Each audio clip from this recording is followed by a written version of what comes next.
Hello everyone, welcome to my channel. Friends, चलिए start करते हैं होम साइंस का आज का अपना टॉपिक। आज हम लोग डिस्कस करेंगे डिसीजन मेकिंग के बारे में।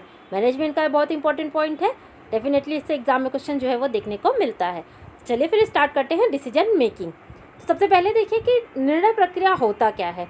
एक सीधा सा कॉन्सेप्ट आप लोग ले लीजिए। जब हम कोई भी काम करने जाते हैं, छोटा हो चाहे बड़ा हो, ठीक है, चाहे जो भी काम हो, सबसे पहले हम लोग क्या करते हैं, सबसे पहले हम लोग निर्णय लेते हैं। यानी कि कोई काम करना है या नहीं करना है, इसका निर्णय लिया जाता है।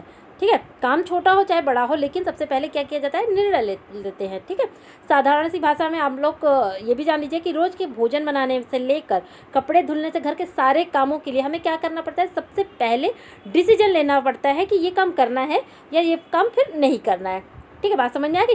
तो कॉन्सेप्ट यहाँ से क्लियर हो गया। अब जल्दी जल्दी से क्वेश्चन आगे देखते हैं कि कैसे एग्जाम में इससे क्वेश्चंस निकलते हैं। तो डेफिनेशन पहले देखते हैं, क्योंकि डेफिनेशन से क्वेश्चन एग्जाम में पूछा जाता है। तो यहाँ पर पहला डेफिनेशन है, देखिए, निर्णय करना, ध्यान दीजिएगा, निर्णय करना अथवा विकल्प का चयन करना क्रिया के विभिन्न क्रमों में से किसी एक क्रम का चुनना अथवा किसी को भी न चुनना है। ये डेफिनेशन किसकी है, तो ये डेफिनेशन है ग्रॉस एवं क्रैंडल की। इनके कहने का मतलब ये है कि जब भी कोई प्रॉब्लम होती है, हमें कोई डिसीजन लेना पड़ता है, तो क्या करते हैं, सबसे पहले हम उसका सोल्यूशन देखते हैं। ठीक है, सोल्यूशन देखते हैं, दो या दो से अधिक उसके विकल्पों को देखते हैं, और फिर उनमें से सबसे उत्तम विकल्प जो होता है, यानी जो सबसे बेहतर रिजल्ट हमें देता है, उसी का हम लोग फिर चुनाव करते हैं। बात समझ में आ रही, उसी का चुनाव करते हैं और बाकी चीज़ों का चुनाव जो है वह नहीं करते। यानी कि जो उत्तम हो उसका चुनाव करना और बाकी का चुनाव न करना, यही क्या है, यही निर्णय प्रक्रिया है। किसके अकॉर्डिंग, ग्रॉस एवं क्रैंडल के अकॉर्डिंग। नेक्स्ट डेफिनेशन देखते हैं। निर्णय क्रिया की धारणा में समस्या को परिभाषित करना, खोज करना, ठीक है, तुलना करना और क्रिया की विधि का चुनाव करना ही सम्मिलित है। ये डेफिनेशन किसकी है, तो ये डेफिनेशन है निकिल एवं डॉर्सी की। ठीक है, नेक्स्ट हम अपना देखते हैं। जॉन डीवी ने निर्णय प्रक्रिया के कितने चरण में बताए हैं। ये 2016 टीजीटी 2016 में पूछा गया ये क्वेश्चन है।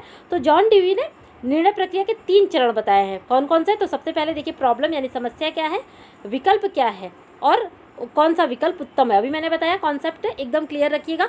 सबसे पहले निर्णय लेने के पहले हम लोग देखते हैं कि प्रॉब्लम क्या है, उसके कितने आंसर यानी उसके सॉल्यूशन के कितने ऑप्शन, कितने विकल्प निकल सकते हैं, और उन विकल्पों में से उत्तम विकल्प का चुनाव करना ही क्या है, निर्णय प्रक्रिया है। ठीक है, यहाँ तक चीज़ें समझ में आ गई। अब आगे देखते हैं।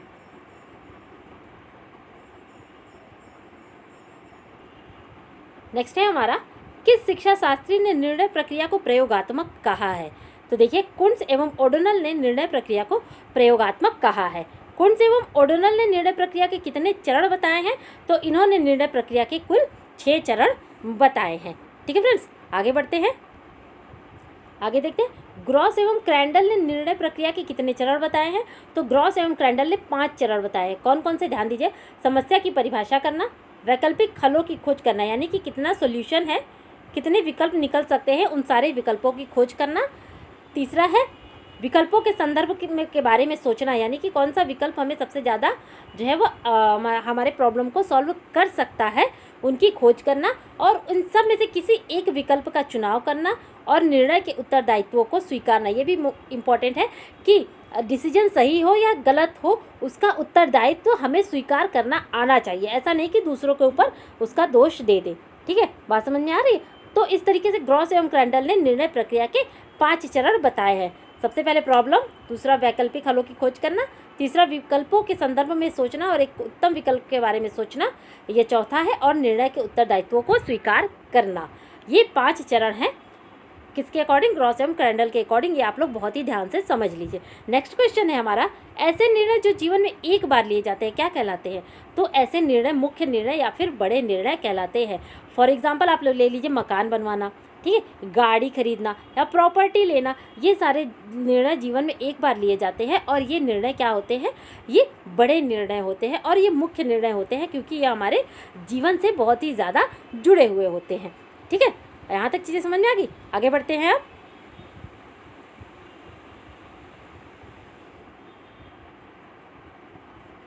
आगे देखते हैं, मुख्य निर्णय किससे प्रभावित होते हैं। यानी जो बड़े और हमारे जीवन में लिए गए जो बड़े निर्णय होते हैं, जो मुख्य निर्णय होते हैं, वह छोटे छोटे निर्णयों से जो है वह प्रभावित होते हैं।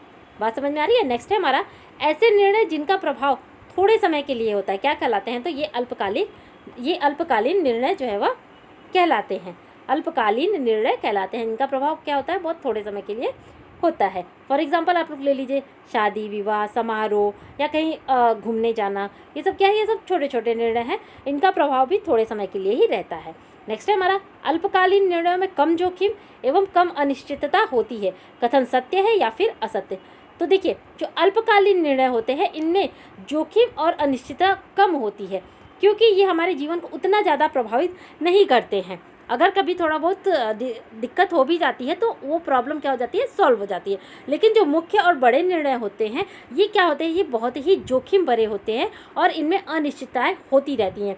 क्यों? क्योंकि ये टाइम टेकिंग होते हैं, ठीक है। इनमें समय ज़्यादा लगता है, जितना ज़्यादा समय लगेगा उतनी ज़्यादा अनिश्चितता क्या होती है? बढ़ती जाती है, उतना रिस्क क्या होता है? वो बढ़ता जाता है। और छोटे निर्णय होते हैं कि जल्दी से हो जाते हैं और ये पूर्ण भी जल्दी हो जाते हैं, इसलिए समय कम लगता है। समय कम लगने के कारण इनमें जोखिम और अनिश्चितता यानी रिस्क जो है वह कम होता है, ठीक है। यहाँ तक चीज़ें समझ में आ गई। अब आगे देखते हैं। ऐसे निर्णय जिनका प्रभाव थोड़े समय के लिए होता है क्या कहते हैं? तो अभी मैंने बताया कि जो थोड़े समय के लिए होते हैं वह अल्पकालीन निर्णय होते हैं। अल्पकालीन निर्णय में कम जोखिम एवं कम अनिश्चितता होती है, कथन सत्य है या फिर असत्य? तो यह कथन सत्य है, अल्पकालीन निर्णय में कम जोखिम एवं कम अनिश्चितता होती है। नेक्स्ट हमारा किस प्रकार के निर्णय में अधिक जोखिम एवं अधिक अनिश्चितता होती है? तो दीर्घकालीन निर्णयों में अधिक जोखिम और अधिक अनिश्चितता होती है। नियोजित निर्णय क्या होता है? तो नियोजित निर्णय जो योजना पर आधारित होता है वही होता है नियोजित निर्णय, ठीक है। यहाँ तक चीज़ें समझ में आ गई। आगे देखते हैं। नेक्स्ट हमारा ऐसे निर्णय जिनको लेने के लिए पहले से कोई योजना नहीं होती है, ये क्या कहलाते हैं? या अनियोजित निर्णय कहलाते हैं। फॉर एग्जांपल आप लोग ले लीजिए जैसे कि कोई बीमारी हो गई तो उसके लिए क्या हो जाता है? अनियोजित निर्णय के अंतर्गत आता है। दुर्घटना हो गई, ठीक है, आकस्मिक कोई चीज़ें अगर घट जाती हैं तो वो क्या किसके अंतर्गत आ जाती हैं? तो वह अनियोजित निर्णय के अंतर्गत आ जाती हैं। इनकी योजना पहले से नहीं बनी होती है, ठीक है। यहाँ तक चीज़ें समझ में आ गई। आगे देखते हैं। व्यक्ति विशेष का निर्णय जो वह अपने लिए लेता है, यानी कि जब कोई व्यक्ति अपने लिए लेता है और उसका प्रभाव केवल उसी को पड़ता है तो ऐसा निर्णय क्या कहलाता है? ऐसा निर्णय व्यक्तिगत निर्णय की श्रेणी के अंतर्गत आता है। नेक्स्ट देखते हैं हमारा जो निर्णय समूह के सदस्यों द्वारा समूह के लिए लिए जाते हैं तो ऐसे निर्णय क्या कहलाते हैं?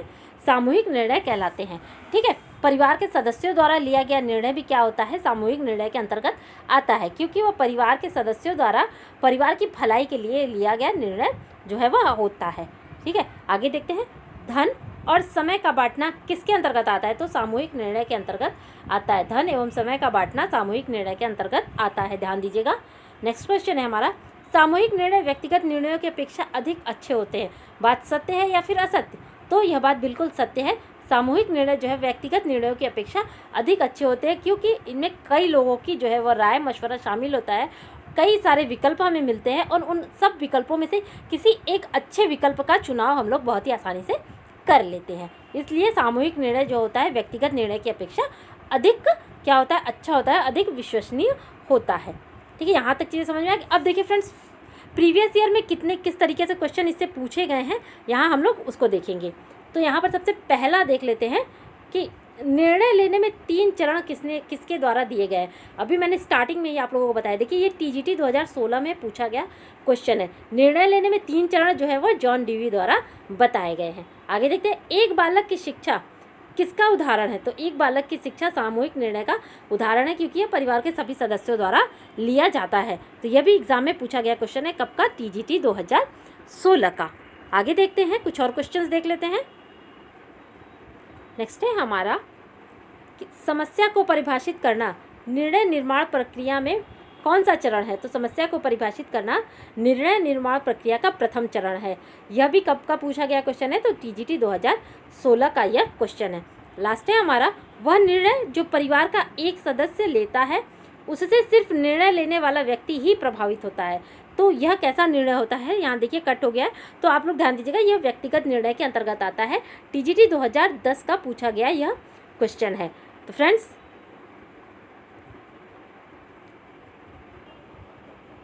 नेक्स्ट है हमारा निर्णय प्रक्रिया का प्रथम सोपान है। यह टीजीटी 2010 का पूछा गया क्वेश्चन है। यह देखिए, समस्या का परिभाषीकरण ही क्या है, निर्णय प्रक्रिया का प्रथम चरण है। यह टीजीटी 2010 का क्वेश्चन है। लास्ट है हमारा, देखिए आज का क्वेश्चन, निर्णय लेने की प्रक्रिया का सही क्रम बताइए।